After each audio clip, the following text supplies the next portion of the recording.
Alright, welcome to my talkthrough guide on how to get a solo hard mode Vorago kill.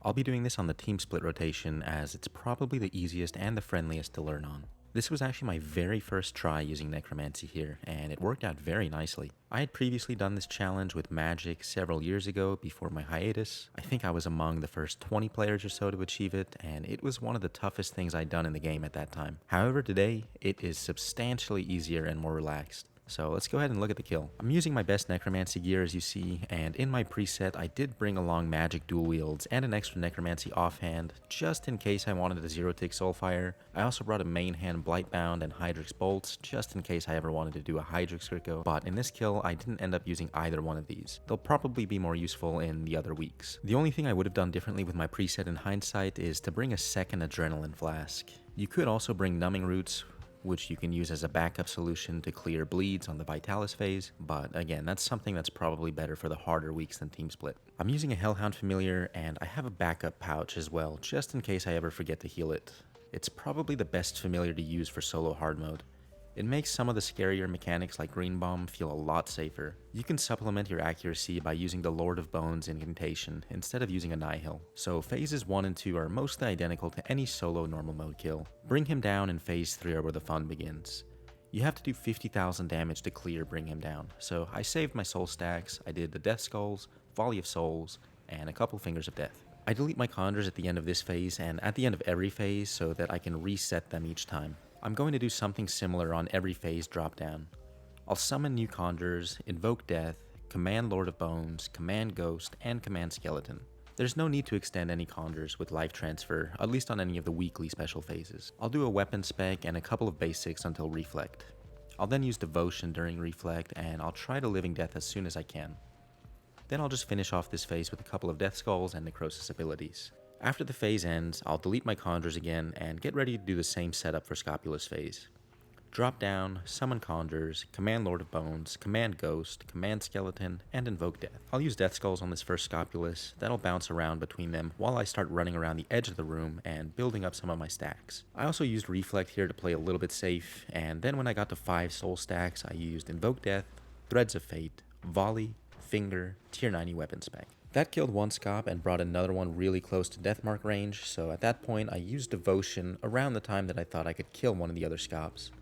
That way my Devotion would get extended by 5 seconds, so I kill the second Scop, get my Devotion extended, and just kill the third one. Delete my Conjures at the end of the phase, and get ready to start anew. So again, drop down, summon Conjures, do all of the command abilities, and invoke Death. This phase is Vitalis, so I'll want to stand melee distance to the boss.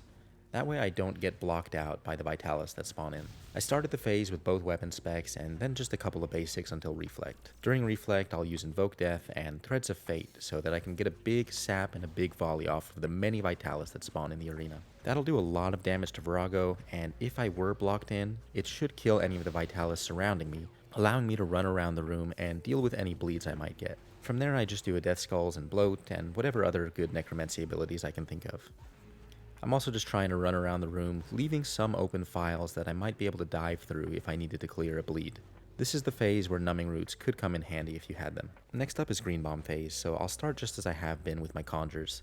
I'll do a tier 95 spec and a few abilities while waiting for the first Green Bomb to hit me. I'll make sure that I'm 10,000 HP for this first one, as I'm opting to Vitality Potion the second Green Bomb instead of this first one. My logic for that is, since I know I'll be getting hit by a red bomb after the second Green Bomb, Vid-potting that one is going to put my HP in a better spot to tank through both of those high-hitting mechanics, without wasting too much food. This is a phase where the Hellhound probably helps the most. Instead of the Green Bombs hitting 10,000 as they normally would, they only hit 8k. So, other than tanking through all of the damage in this phase, I'm just trying to use my strong Necromancy abilities like Death Skulls, Necrosis, and my weapon specs to clear the phase. TeamSplit is the next weekly special phase, and this is a nice and relaxed one. Feel free to take this one slowly. We'll want all of our strong abilities off cooldown for phase 8. I still want to use my 2 weapon specs this phase, but there's not really anything too interesting going on TeamSplit. Just making sure I enter all the team splits, don't PK myself on Reflect, grab res off any of the blue bombs if I need to, and just try and do good damage. Phase 8, however, is a fairly interesting phase. We'll have a pretty limited amount of time to do damage. and truthfully I'll have to learn a better rotation than what I did here for my future solo hard mode kills, but the most important thing to deal with mechanically are the bombs during the end phase. When going through the arms, you can ignore the blue and the purple bombs, but you will want to tag all of the red bombs and just eat through them. There'll be 4 of them that hit 3,000 each, but the Hellhound will reduce that to 2,400 each. It's important to eat through all of these now, as they will null your barricade during the stand up, and using barricade for the stand is going to be essential to live. So tag all of those reds and build back up to full adrenaline, then simply barricade on stand up. Try and do some damage during your cade as well, 5-stack volley and maybe a weapon spec or a couple fingers of death using necrosis stacks. That way if you're using stacks, you're not spending any of the adrenaline that you probably don't have anymore after barricading. And ideally you should be able to get Vorago low enough that you can trigger Deathmark early before completing a full second cycle of the arms and bombs. For Phase 9 on TeamSplit, again, there's nothing too special to report here. You'll want to deal with this mostly as normal. Enter the waterfalls, enter the Deem Splits, clear your bleeds, and try and finish the phase with high HP and high adrenaline. You may also want to aim to lower Vorago to Deathmark range, that way you can Deathmark during the waterfall and instantly kill Vorago upon exiting. Now for Phase 10, this is where the true challenge begins. Like I said at the start of the video, this was actually my very first try with Necromancy, so it's definitely not perfect and I poorly executed some things, but conceptually, I'll share what my goals were. On drop down, I want to summon my Conjurers and command all of them, and apply Deathmark to the boss. Deathmark triggering does actually count towards pushback, so anytime you're in a team split, it'll be an ideal time to use Deathmark losslessly. Out of the first team split, my first ability is going to be Death Skulls, and I want to use a tier 95 spec at some point as well before Reflect. Aside from those 2 big abilities, I just want to use basics to build back up to full.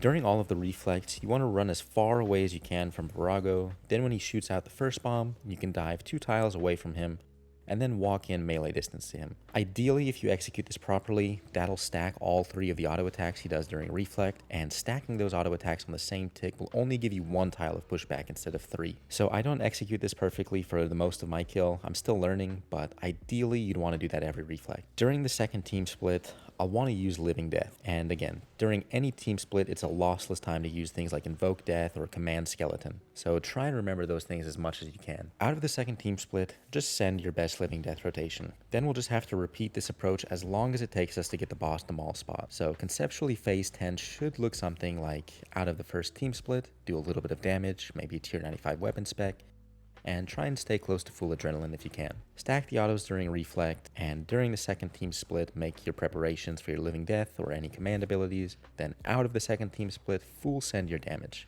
Whatever that looks like, if it's a Living Death with or without APOT, if it's weapon specs and Volley of Souls, this is your biggest window to do damage out of the second team split. Now I think the most ideal time to maul Phase 10 would be during a Reflect, as you would have 3 auto attacks into Purple Bomb on P11, giving you the most amount of time.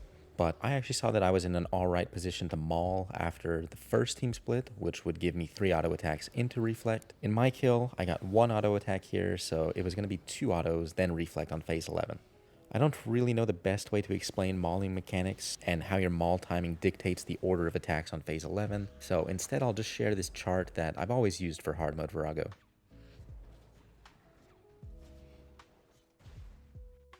Now, Phase 11 is conceptually going to be pretty similar to Phase 10, but probably even easier.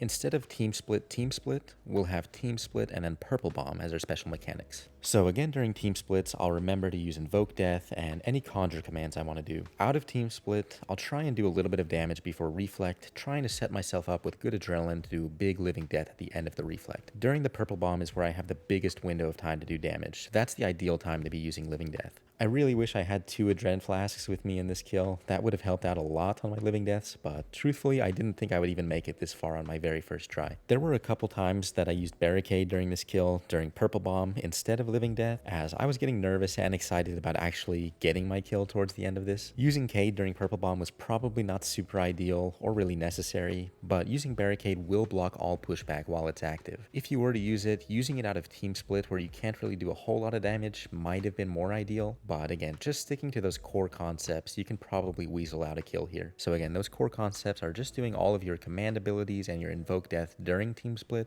doing a little bit of damage out of Team Split, trying to set yourself up for a big big living death during Purple Bomb, and that's going to be where you get the bulk of your push. So there you have it. There was my first solo hard mode Vorago kill since combat achievements came out, and my very first one using Necromancy.